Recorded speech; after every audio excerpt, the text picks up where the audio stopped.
আসসালামু আলাইকুম, কেমন আছেন সবাই? সবাইকে শুভ সকাল। সকাল সকাল ঘুম থেকে উঠে বিছানাপাতি গুছিয়ে নিয়েছি। সব কুচকাচ করে সমস্ত ফার্নিচারগুলো মুছে একদম ক্লিন করে নিয়েছি। এখন রান্না কর তো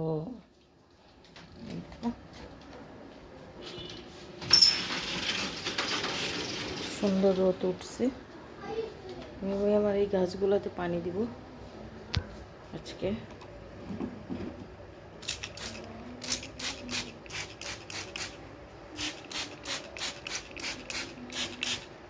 সব কিছু গাছগুলো নতুন লাগিয়েছি। তো এই তো দেখুন, এটা কি পানিতে হয় কিনা আমি জানি না, কেউ জানা থাকলে একটু কমেন্ট করে জানাবেন আপুরা। অনেক কষ্ট হয় এগুলোকে ঠিক করে রাখতে, বাট সহজে হইতে চায় না। আবার হয়ে গেলে এটাও বুঝতেছি না। তো পাশের রুমটাকেও আমি গুছিয়ে নিয়েছি ক্লিন করে। আমার হেল্পিং হ্যান্ড আসার আগে আমি সব কিছু গুছিয়ে ফেলি।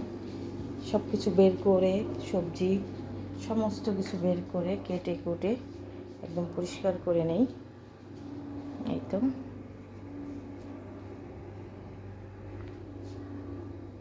এই বছর আর আচার দেব না। দেখুন আমার কত আচার রয়েছে, শুধু শুধু দেই। এখানে বোম্বাই মরিচের আচার, কাঁচা মরিচের আচার। এবার ভাবছি একটা নতুন আচার দেব, সেটা আপনাদের সঙ্গে শেয়ার করব। তো আর কোনো আচার দেবো না, তো রান্নাঘরে চলে যাচ্ছি।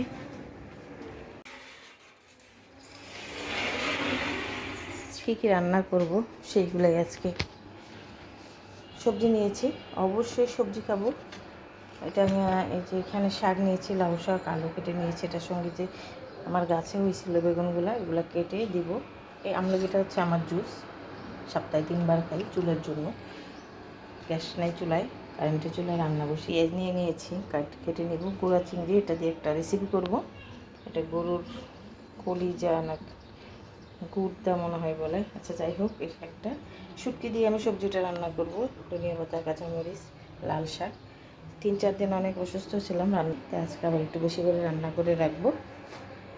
এটাকেও আমি একটু ক্লিন করে নিয়েছি, সব কিছু ক্লিন করে একদম পরিষ্কার করে নিয়েছি।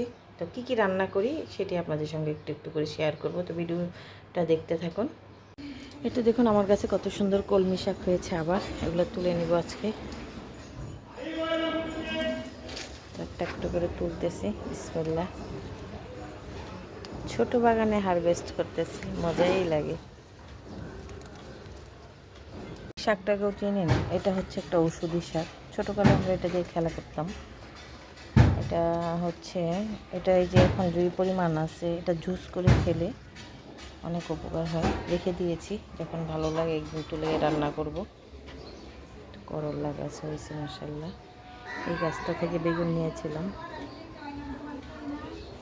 তুলে নিয়ে আসছি। এই কয়টা শাক নিজের গাছ থেকে, এতটুকুই নিজের হাতে লাগানো গাছ থেকে বেগুন নিয়ে আসছি। তারপরে এই যে একটু কলমি শাক, এটা দিয়ে আজকে রান্না করব। শাকটা সিদ্ধ করে নিচ্ছি। আজকে গ্যাস নাই চুলায়, অনেক কষ্ট হইতেছে রান্না করতে। এটা আমি এখন ব্লেন্ডার করে নিব। এটা দিয়ে আমি সবজি রান্না করব, একটা বড়া বানাবো, দেখাচ্ছি আপনাদের। নিব আগে একটু হলুদ দিয়ে দিছি, আর একটু লবণ দিব। হলুদ আর লবণ দিয়ে কলিজা সিদ্ধ করে নিলে ভিতরের যে একটা বাজে গন্ধ থাকে, বাজে রক্ত থাকে, সেটা বের হয়ে যায়। একটু সিদ্ধ হইতে থাকে। কি পরিমাণ ময়লা উঠতেছে। জি, কলিজাটা এইভাবে সিদ্ধ করে নিলে হলুদ দিয়ে অনেক রান্নাও সুন্দর হয়, দেখতেও ভালো লাগে, খেতেও ভালো লাগে। শাক বাগার দিব হচ্ছে সবজি। এখানে নিয়েছি আলু, বেগুন, চিংড়ি মাছগুলো একদম ছোট চিংড়ি, এখান থেকে আমি একটু দিয়ে দিব। চিংড়ি দিয়ে সবজিটা দেখতে থাকুন। শুটকি রান্না বসায় দিচ্ছি সমস্ত মশলা দিয়ে, হলুদ গুঁড়া, মরিচ গুঁড়া, শুটকিটা, তারপর হচ্ছে ধনিয়া গুঁড়া, পেঁয়াজ, সব কিছু দিয়ে কষিয়ে এনেছি। এখন দিয়ে দিব যে চিংড়িটা বেটে রেখেছিলাম, তো চিংড়ি বাটা। এই তো কষানো হইতে থাক করে নেই। এখানে যে চিংড়ি দিয়ে দিচ্ছি, পেঁয়াজ আরও দিব, লাল শাক, সব কিছু। তারপরে এই তো যেখানে পেঁয়াজ পাতা, ধনিয়া পাতা, মরিচ, কাঁচামরিচ ফাঁকি, সব কিছু দিয়ে দিলাম। এখন দিব হচ্ছে একটু লবণ, মরিচ ফাঁকি, ধনিয়া ফাঁকি, একটু জিরা, আর একটা ডিম, তারপরে যে চাউলের গুঁড়া ভিজিয়ে রাখছিলাম সেইগুলা দিয়ে এটাকে আমি সুন্দরভাবে এখন মাখিয়ে নিব। তো দেখতে থাকুন, মাখিয়ে নিচ্ছি। মাখিয়ে নিয়েছি। তো আলুটা একদম ছোটো ছোটো ছোটো ছোটো করে কেটে তারপর নিলে অনেকটা ক্রিস্পি হয়, মজা হয়, সবজি বড়া আর কি। তো অল্প, তাই আমি এটা একটা বড়া বানিয়ে খেয়ে ফেললাম নিজের গাছের। মশলাটাও কষানো হয়ে গেল, তো দিয়ে দিচ্ছি সবজিগুলো। করলা দিয়েছি, দিয়ে দিলাম, এখন ডেকে দিব। যার জন্য তেল দিয়ে দিলাম আর অনেক আগে। তো বিসমিল্লাহ, বড় বড় করেই দিব, ভালো লাগে।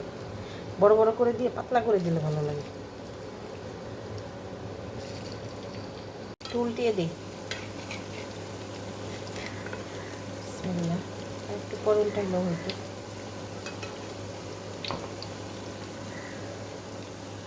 বড়াগুলো হয়ে গেছে, এখন আমি তুলে নিচ্ছি একটা। দিব, এখানে পেঁয়াজ দিচ্ছি, পেঁয়াজের সঙ্গে আমি একটু গোটা মশলা দিয়ে দেবো, তো একটু ভালোভাবে, তাহলে ভালোভাবে গ্রান আসে। হয়ে গেছে দেখুন, মাশাআল্লাহ। পানি নিয়ে নেই, কত পানি উঠছে সবজি থেকে। আর চিংড়িটা বেটে দেওয়ার কারণে এতটা গ্রেভি হয়েছে। আমি আজকে এটা ঝোল ঝোল রাখবো। অনেকে শুটকির মধ্যে ধনিয়া পাতা খায় না, আমি রান্না করার সময় দিন অনেক মজার মজার সবজি পাওয়া যায়, শাক পাওয়া যায়। এভাবে বাসায় একটু রান্না করে খেয়ে দেখবেন, অনেক মজা লাগে, একটু ডিফারেন্ট হয়, মজাও লাগে। কোনো দিন জল হতে পারে, কোনো দিন একটু ছোটো ছোটো করে কাটি, তাহলে মশলা ঢুকে ভালো, খেতেও মজা লাগে। তো আলু দিব তো। আর এখানে সব মশলা দিয়ে, গরম মশলা দিয়ে, আবার লাস্টে আমি গরম মশলা দিব, জিরা দিব। এখন সব কিছু দিয়ে একদম মশলাটা ভালোভাবে কষিয়ে নিচ্ছি, কারণ আমার পেজে অলরেডি একদম আমি কীভাবে কলিজা রান্না করি সেই রেসিপিটা আছে, চাইলে কেউ দেখে নিতে পারেন। নতুনদের জন্য বলছি, আমার ঠিক অনেক ভালো রান্না করতে পারে আপনারা। তারপর আমি যেভাবে রান্না করি সেটি আজকে মানে আমি শেয়ার করে রাখছি।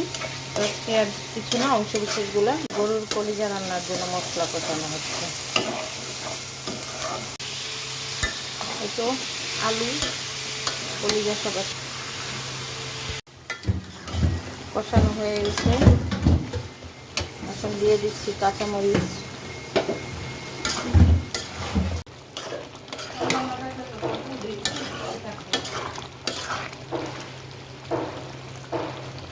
তো কলিজাটা হয়ে গেছে, আর তো ঝোল টানবো, তারপর আমি এটাকে ফোড়ন দিব কালারটা। তো আমি সবসময় সিদ্ধ করে নিই।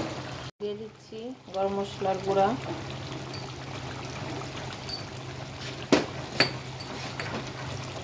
এখন দিয়ে দিব বাজার।